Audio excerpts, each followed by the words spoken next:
जय हिंद सभी साथी भाइयों को स्वागत है आपका अपने YouTube channel bright study India में।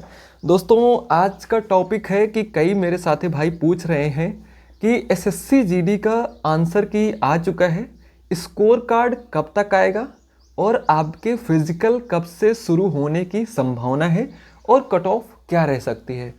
तो दोस्तों मैं वीडियो पे आगे बढ़ने से पहले आपसे कहना चाहता हूँ कि अगर आप वीडियो पे नए हैं तो वीडियो को लाइक कर देना और चैनल को सब्सक्राइब कर देना, जिससे कि इससे रिलेटेड एसएससी जीडी से रिलेटेड कोई भी इम्पॉर्टेंट इवेंट होगा या कोई भी नोटिफिकेशन आएगा सबसे पहले आपको मिल जाएगा। ठीक है दोस्तों, तो सिंपल सा मैं अगर आपको बताऊं कि एसएससी जीडी का आपका स्कोर कार्ड कब जारी होगा, तो दोस्तों स्कोर कार्ड एसएससी जीडी का अभी आपका चल रहा है मार्च के बाद ये आपका 10 अप्रैल, मार्च के बाद लगभग 10 अप्रैल तक आपका स्कोर कार्ड आने के बहुत ही ज़्यादा संभावना है। और अगर फिज़िकल की बात करूं दोस्तों, तो आपका फिज़िकल होने में मई लास्ट या जून, इससे ज़्यादा आपको टाइम नहीं मिलेगा। अगर कोई बड़ा इवेंट होता है या बड़ा कुछ भी होता है कि डेट चेंज करनी पड़े, तभी आपकी डेट चेंज होगी। लगभग इसी टाइम पे आपका फिज़िकल हो जाएगा, क्योंकि आपके फिज़िकल का प्रेशर इसलिए है दोस्तों कि एसएससी जीडी की नई वैकेंसी भी आने वाली है। इसी साल एसएससी जीडी की फिर से नई वैकेंसीज आने वाली है, इसलिए आपका प्रोसेस जो है बहुत जल्दी किया जाएगा।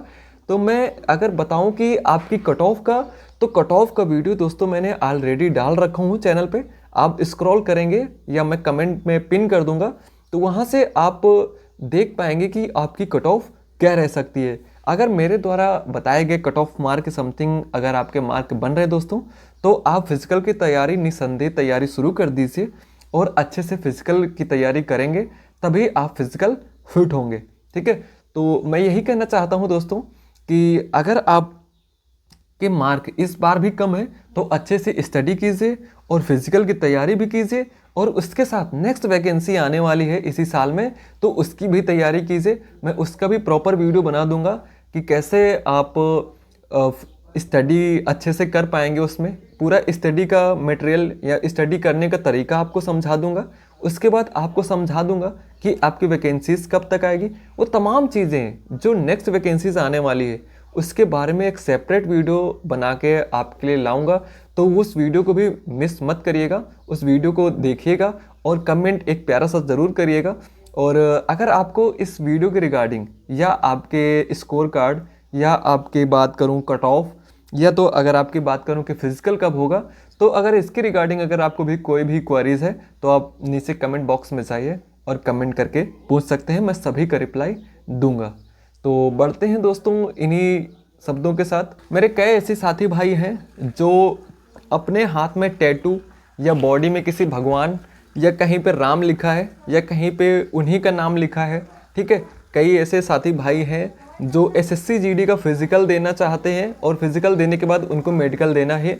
तो ऐसे साथी भाइयों से के लिए ही ये वीडियो मैं बना रहा हूँ। तो ऐसा मेरे पास कमेंट आया कि मेरे हाथ में ओम बना है तो क्या मैं मेडिकल पास हो जाऊँगा। दोस्तों मैं अपना रिव्यू, हॉनेस्ट रिव्यू दूंगा इसमें, क्योंकि मेरे साथ जब मैं मेडिकल दे रहा था तो बहुत से ऐसे कैंडिडेट छांटे गए थे, उसमें निकाले गए थे जिनके हाथ में टैटू था या पूरी बॉडी पार्ट में। कहाँ का टैटू आपका एक्सेप्ट होगा और कहाँ का एक्सेप्ट नहीं होगा, तो वो सभी चीज़ें इस वीडियो पे डिस्कस करूँगा। तो दोस्तों आपसे एक रिक्वेस्ट है कि अगर आप चैनल पर नए हैं तो चैनल को सब्सक्राइब कर लेना और वीडियो को एक लाइक कर देना और एक प्यारा सा कमेंट ज़रूर कर देना कि कौन कौन एसएससी जीडी में किस जॉब के लिए आप तैयारी कर रहे हैं। तो दोस्तों अगर टैटू की बात करूं तो मेरे से जो आगे एक कैंडिडेट था, तो उसके टैटू की अगर बात करूं तो उसका टैटू यहाँ पे था, ठीक है, राइट हैंड में, और उसमें लिखा था ओम।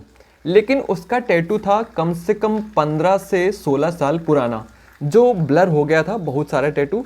लेकिन उसको क्या किया कि रीमेडिकल दे दिया गया। रीमेडिकल के बाद डॉक्टर किसी डॉक्टर के ऊपर डिपेंड करता है कि आपको रीमेडिकल देगा कि आपको फेल करेगा। तो वो डॉक्टर ने क्या किया कि उसका मेडिकल जब लेने के बाद उसको रीमेडिकल दे दिया। रीमेडिकल देने के बाद जब दूसरे डॉक्टर के पास वो गए तो उससे बोला गया कि इस पे लेज़र करवा लेना, ठीक है, लेज़र करा लेना, ताकि ये और ब्लर हो जाए, ताकि फाइनल ज्वाइनिंग के टाइम पे जो आपका मेडिकल होगा तो उस पर कोई भी क्वेरीज ना आए। यहाँ से आपको मैं फिट करके भेज रहा हूँ, ठीक है। तो उसका टैटू 15 से 16 साल पुराना था और यहाँ पे उसका काफ़ी ब्लर हो गया था, तो एक्सेप्ट हो गया। दूसरा, टैटू कहाँ नहीं होना चाहिए।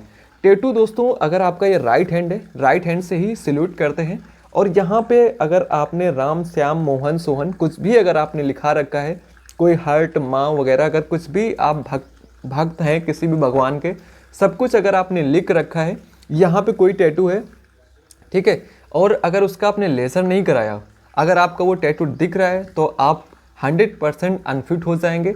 और मैं सभी से एक रिक्वेस्ट ये भी करना चाहता हूँ कि अगर हो सके तो टैटू किसी भी बॉडी पार्ट में कहीं पे भी मत बनवाइए, ठीक है। आप भगवान को मानते हैं तो भगवान को मानिए, लेकिन दिल से मानिए, श्रद्धा से मानिए, लेकिन टैटू बनवाने से आपको आपकी ड्रीम जॉब भी नहीं मिल सकती है, तो ये ध्यान रखिएगा। और रही बात टैटू की, दोस्तों अगर टैटू आपका हिडन है, आपका टैटू नहीं दिखाई दे रहा है, ठीक है, जो आपके कपड़े पहनने पे नहीं शो हो रहा है, तो ऐसा टैटू आपका चल जाएगा। जिसको फौज में जाना है, ठीक है, तो उसके लिए ये वीडियो बहुत ही ज़्यादा महत्वपूर्ण है। अगर आपको कुछ भी पूछना है तो आप कमेंट में आराम से पूछ सकते हैं, मैं सभी का रिप्लाई देता हूँ। तो दोस्तों ये जो वीडियो है काफ़ी इम्तिमाम से देखना, क्योंकि मैं इस वीडियो में एसएससी जीडी के मेडिकल की पूरी जर्नी आपको समझाता हूँ, ठीक है। उसके पहले मैं 2 से 3 साल पीछे जाता हूँ कि मेडिकल पहले कैसे होता था और अभी कैसे होता है। तो वीडियो को दोस्तों अगर आप ये 10 से 15 मिनट का वीडियो देख लेंगे पूरा, तो आपको मेडिकल से रिलेटेड किसी से भी कोई भी सलाह लेने की कोई ज़रूरत नहीं पड़ेगी। और प्री मेडिकल करवाएं या नहीं करवाएं, वो सभी चीज़ें इस वीडियो पे मैं डिस्कस करूँगा। तो वीडियो को बड़े ध्यान से देखिएगा और समझिएगा। तो दोस्तों अगर मैं 2021 और उसके पहले की वैकेंसीज 19 की बात करूं, तो दोस्तों आपका फिजिकल अलग होता था, मेडिकल अलग होता था। लेकिन अभी जो रिसेंटली आपकी 2024 या 23 वाली जो वैकेंसी थी, उसका फिजिकल और मेडिकल एक साथ हुआ। लेकिन आपका फिजिकल और मेडिकल एक साथ होना या दोनों अलग अलग होना, मेडिकल के पॉइंट्स पे या फिजिकल की जो रिक्वायरमेंट होती है उस पे सेम है, कोई डिफरेंस नहीं है। कि अगर आपका फिजिकल मेडिकल एक साथ होता है तो ऐसा नहीं है कि आपको किसी में रिलैक्सेशन मिलेगा। तो रही बात आपके मेडिकल की, तो मेडिकल के लिए सबसे पहले आपको एक सिस्टम से आपको गुजारा जाएगा। आप जैसे ही मेडिकल के लिए आप जाएंगे, आपको एक चेस्ट नंबर दिया जाएगा। चेस्ट नंबर दिया जाएगा और चेस्ट नंबर देने से पहले आपका एडमिट कार्ड आएगा कि आपका मेडिकल कौन से सेंटर में कहाँ पे है। आप अच्छे से जाएंगे और अगर मैं बताऊं तो वहाँ पे जाएंगे तो आपको एक चेस्ट नंबर दिया जाएगा और आपको बिठा दिया जाएगा आराम से, ठीक है। उसके बाद आपको अगर वहाँ पे हॉस्पिटल होगा जहाँ पे आपका मेडिकल होगा, अगर वहाँ पे हॉस्पिटल होगा तो वहीं पे आपका ब्लड, यूरिन और एक्सरे, ये 3 चीज़ें वहीं पे तुरंत कराई जाएंगी, ठीक है। और अगर वहाँ पे हॉस्पिटल नहीं है तो कोई भी गवर्नमेंट हॉस्पिटल में जाके आपका ये सभी चीज़ें चेक कराई जाएंगी और दूसरे दिन उसकी रिपोर्ट आती है और आपको रिपोर्ट बता दी जाएगी, ठीक है। उसके बाद आपका क्या करते हैं, वो रिपोर्ट आपको मिल जाएगी, आप देख सकते हैं और आपको बता भी दी जाएगी, लेकिन आपको रिजल्ट नहीं बताया जाएगा। रिजल्ट आपको तब बताया जाएगा जब आपका टोटल 100% मेडिकल कंप्लीट हो जाता है। तो दोस्तों क्या होता है वहाँ का माहौल, एक सिस्टम से आपके कम से कम 30 बंदे लिए जाते हैं। वहाँ पे आपके कुछ डॉक्यूमेंट्स वेरिफिकेशन होते हैं, जैसे आपका रेसिडेंशियल, ठीक है, निवास, ठीक है। उसके बाद आपका कास्ट, और अगर निवास नहीं रिक्वायरमेंट होता कहीं कहीं किसी सेंटर में, लेकिन आपका कास्ट सर्टिफिकेट होना अनिवार्य होता है, वो भी सेंट्रल का। उसके बाद दोस्तों क्या होता है कि आपका आधार वेरीफाई किया जाता है और ये सब करने के बाद आपकी जो मैंने मेडिकल का प्रोसेस बताया कि आपकी 3 जांचें होती हैं। क्या क्या होता है, यूरिन होता है, ब्लड होता है और आपका एक्सरे होता है। अब दोस्तों कई कैंडिडेट ऐसे होते हैं जो मैं अगर उन्हें सजेस्ट करूं तो ये चीज़ें कराने के बाद आपको सिंपली से क्या किया जाता है कि वहाँ पे बिठा दिया जाता है। बिठाने के बाद number wise, chest number wise candidate को बुलाया जाता है और उसका मेडिकल में क्या क्या चेक किया जाता है वो मैं पहले आपको बता देता हूँ। जैसे आप सीरियल से खड़े होंगे तो आपको केवल अंडरवियर वगैरह में रखा जाएगा, ठीक है। और आपकी पूरी बॉडी पे कट के निशान कहाँ कहाँ पे हैं, आपका फिंगर हाथ पे कंपन होता है, किसी किसी के हाथ पे पसीना आता है, ठीक है। और किसी किसी का कैरी एंगल, ठीक है, नोकनी और फ्लैट फुट, और आपके ईयर, आपकी नोज़, ये ऐसी चीज़ें ऊपर से जो चेक करने वाली चीज़ें होती हैं वो सभी चीज़ें, आपका कोई फ्रैक्चर या कुछ भी, या आपका कोई बर्न या जला हुआ कुछ भी नहीं है, वो सभी चीज़ें आपकी प्रॉपर चेक कर ली जाती हैं। उसके बाद आपका क्या होता है, आपका होता है बीपी और पल्स चेकिंग, दोनों चेक किए जाते हैं। वो चेक करने से पहले आपको 10 बार कम से कम जंपिंग कराया जाता है ताकि आपका अच्छे से मेजर कर सकें।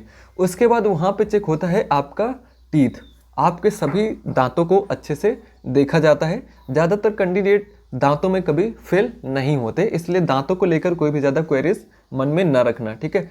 और फिर क्या होता है कि आप अंदर जाते हैं, अंदर एक सेपरेट रूम होता है, उस रूम पे दोस्तों आपके प्राइवेट पार्ट और ऐसी चीज़ें, और आपको सबसे इम्पोर्टेंट कि वहाँ पे प्राइवेट पार्ट चेक किए जाते हैं। उसके बाद क्या चेक किया जाता है दोस्तों कि आपकी आइज़, आपको 2 से 3 टेस्ट होते हैं आइज़ के। जैसे एक इशिहारा करके एक बुक आती है जिसमें आपके नंबर्स और सर्कल्स वगैरह ग्राफ टाइप का दिया रहता है, जिसमें कि आप देख सकते हैं, ठीक है, मैं बुक साइड में लगा दूंगा, आप देख सकते हैं कि उसमें आपकी आंखों का कलर विज़न चेक होता है, ठीक है। उसके बाद चेक होता है आपकी आइज़ रोटेट हो रही हैं कि नहीं। आपके सामने एक पेंसिल ली जाएगी और उस पेंसिल पे आपको आई रोटेशन आपका चेक किया जाता है। उसके बाद आपका आंखों से संबंधित डिस्टेंस विजन को चेक किया जाता है।